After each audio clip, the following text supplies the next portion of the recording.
നമുക്കിന്നൊരു ഫിഷ് തവ ഫ്രൈ ചെയ്യാം. അതിന് വേണ്ടിയിട്ട് ഞാനൊരു ഫിഷ് എടുത്തിട്ടുണ്ട്. അത്യാവശ്യം വലിയ ഫിഷായിരുന്നു. അത് ഞാൻ നന്നായിട്ടൊന്ന് വരഞ്ഞു കൊടുത്തിട്ടുണ്ട്. നല്ല ആഴത്തിൽ അടുപ്പിച്ചടുപ്പിച്ച് വരഞ്ഞെടുക്കണം. അപ്പോഴാണ് മസാലയൊക്കെ അകത്തേക്ക് കയറുകയുള്ളൂ. അപ്പോൾ അതിന് വേണ്ടിയിട്ട് നല്ല കല്ലുപ്പൊക്കെ ഇട്ട് കഴുകി വെച്ചേക്കുന്ന ഫിഷാണ്. ഇത് നമുക്ക് സൈഡിലേക്ക് വെച്ചിട്ട് ഇതിന് വേണ്ട മസാല തയ്യാറാക്കാം. 4 table spoon Kashmiri chilli powder ഒരു പ്ലേറ്റിലേക്ക് ഇട്ട് കൊടുക്കുകയാണ്. ഇപ്പോൾ ഇത്രയും വലിയ ഫിഷിൽ മാത്രമല്ല, ഏത് ചെറിയ ഫിഷിലായാലും നമുക്കിങ്ങനെ തയ്യാറാക്കിയെടുക്കാം. ഇത്രയും വലിയ ഫിഷ് ആയതുകൊണ്ട് ഞാൻ കുറച്ച് മുളക് പൊടി കൂടുതലെടുത്തിട്ടുണ്ട്. 3/4 ടേബിൾ സ്പൂൺ മഞ്ഞൾപ്പൊടി, 3/4 ടേബിൾ സ്പൂൺ കുരുമുളക് പൊടി, അല്പം കൂടെ കൂടുതൽ വേണമെങ്കിലും ചേർത്ത് കൊടുക്കാം. ഉപ്പ് ചേർത്ത് കൊടുക്കാം. കായത്തിൻ്റെ പൊടി, കായമാണ്, കുറച്ച് ചേർത്ത് കൊടുക്കാം. നല്ലൊരു ഫ്ലേവറാണ് അങ്ങനെ ഫിഷ് ഫ്രൈ ചെയ്ത് കഴിയുമ്പോൾ.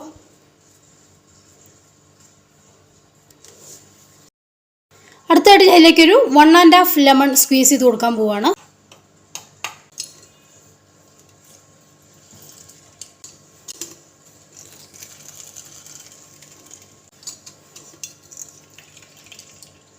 നമുക്കിതെല്ലാം നന്നായിട്ടൊന്ന് മിക്സ് ചെയ്യാം. ഇതിലേക്ക് അല്പം വെള്ളം കൂടെ ചേർത്ത് നമുക്ക് മിക്സ് ചെയ്യാം. വെയിറ്റ് ലോസ് റെസിപ്പിയൊന്നും അല്ലെങ്കിൽ നമുക്കിതിലേക്ക് വെളിച്ചെണ്ണ ചേർത്തിട്ട് മിക്സ് ചെയ്യാം. അപ്പോൾ നല്ല ടേസ്റ്റാണ്. ഇപ്പോൾ നമ്മൾ വെയിറ്റ് ലോസ് ഒക്കെ നോക്കുന്നത് കൊണ്ട് നമുക്ക് വെള്ളം ചേർത്ത് മിക്സ് ചെയ്യാം.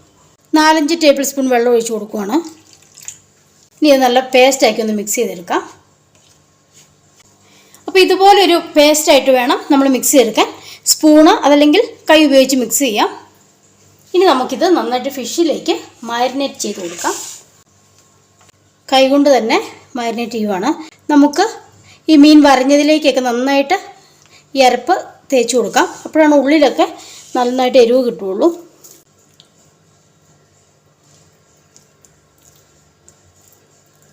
ഇത് മാരിനേറ്റ് ചെയ്ത് ഒരു അരമണിക്കൂറിന് ശേഷം ഫ്രൈ ചെയ്യാം. അപ്പോഴാണ് മസാലയൊക്കെ നന്നായിട്ടൊന്ന് പിടിക്കുകയുള്ളൂ. ഇപ്പോൾ ഞാൻ ആ ഫിഷ് ഫുള്ളായിട്ട് 2 സൈഡിലും അതുപോലെ ഫിഷിൻ്റെ ഉൾഭാഗത്തും ഒക്കെ മാരിനേറ്റ് ചെയ്ത് വെച്ചിട്ടുണ്ട്. അപ്പോൾ ഇതൊരു അരമണിക്കൂറെങ്കിലും റെസ്റ്റ് ചെയ്യാൻ വെച്ചിട്ട് വേണം നമുക്ക് ഫ്രൈ ചെയ്യാനായിട്ട്. വെയിറ്റ് ചെയ്യാം. നമ്മളിപ്പോൾ ഫിഷ് മാരിനേറ്റ് ചെയ്ത് വെച്ചിട്ട് കുറേ സമയമായി, അരമണിക്കൂർ കൂടുതലായിട്ടുണ്ട്. നമുക്കിനി അത് ഫ്രൈ ചെയ്തെടുക്കാം. അപ്പോൾ ഞാനൊരു തവ ചൂടാവാനായിട്ട് വെച്ചിട്ടുണ്ട്. വെളിച്ചെണ്ണയിലാണ് നമ്മൾ വറുത്തെടുക്കുന്നത്. ഇതിലേക്ക് കുറച്ച് വെളിച്ചെണ്ണ ഒഴിച്ച് കൊടുക്കുകയാണ്.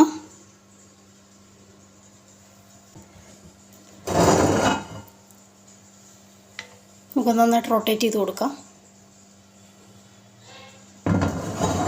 നമ്മുടെ ഫിഷ് പതിയെ വെച്ച് കൊടുക്കാം.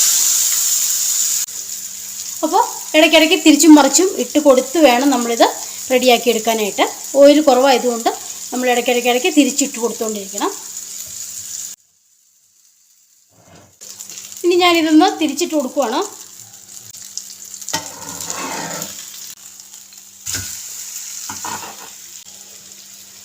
സൈഡും മുരിഞ്ഞ് വരട്ടെ. ഇത് റെഡി ആയിട്ടുണ്ട്. നമുക്കത് സെർവ് ചെയ്യാം. ഈ ഒരു റെസിപ്പി നിങ്ങൾക്ക് എല്ലാവർക്കും ഇഷ്ടമായെന്ന് കരുതുന്നു. ഇഷ്ടമായെങ്കിൽ ലൈക്ക് ചെയ്യാനും ഷെയർ ചെയ്യാനും സബ്സ്ക്രൈബ് ചെയ്യാനും മറക്കരുത്. മറ്റൊരു വീഡിയോയുമായിട്ട് അടുത്ത ദിവസം കാണാം. എല്ലാവർക്കും നന്ദി. ബൈ.